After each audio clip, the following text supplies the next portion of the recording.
ধরো তুমি রাস্তা দিয়ে কোথাও যাচ্ছ, তো পুলিশ হঠাৎ করে তোমার ডাক দিছে, এই হুজুর এদিকে আসো। তো তুমি দাঁড়াইয়া ভয় পাচ্ছ, স্যারে আমার ডাক দিল কেন, আমি কোনো অন্যায় করলাম কিনা, তুমি ভয় পাচ্ছ। তো এখন জিজ্ঞেস করতেছো, ভাই আমার ডাক দিয়েছেন? হ্যাঁ, আপনার এদিকে আসেন। তো চিন্তা করছো যাবো কি যাবো না, যাবো কি যাবো না, মানে এক পা যাইতেছো আর দুই পা পিছাইতেছো। তো পুলিশ মনে করবো কি, যারে আমি ওরে ডাক দিলাম একটা কাজের জন্য, এত দেখা যায় কেমন কেমন করতেছে, কোনো সমস্যা আছে মনে, ঠিক আছে। তো আসছো, আসার পরে জিজ্ঞেস করতেছে, একজন করতেছে, এই কাশেম ব্যাগটা দেখতো, ব্যাগের ভিতরে কিছু আসেনি?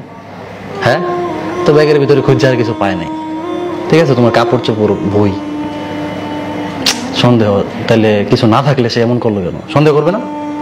হ্যাঁ, তো জিজ্ঞাসা করতেছে কিসের বই, দোয়ার বই। তো খুললা দেখতেছে বইয়ের ভিতরে কিছু আছে নাকি, বইয়ের ভিতরে কিছু আছে। হ্যাঁ, তুমি যদি 100% সঠিক থাকো, সলিড থাকো, তাহলে তুমি ভয় পাবা কেন?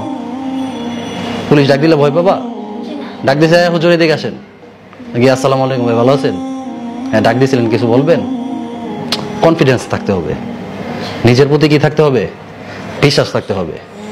তো ভাই আসরের নামাজের রক্ত শুরু হয়ে গেছে নাকি, আমি তো জোহরের নামাজটা এখনো পড়িনি।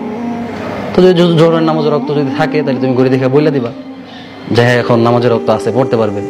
আর যদি না থাকে, তাহলে বলবা যে না, এখন তো রক্ত শেষ, ঠিক না? কনফিডেন্স থাকতে হবে। তুমি যদি ভয় পাও, তাহলে তুমি অনেক সমস্যায় পড়ে যাবা।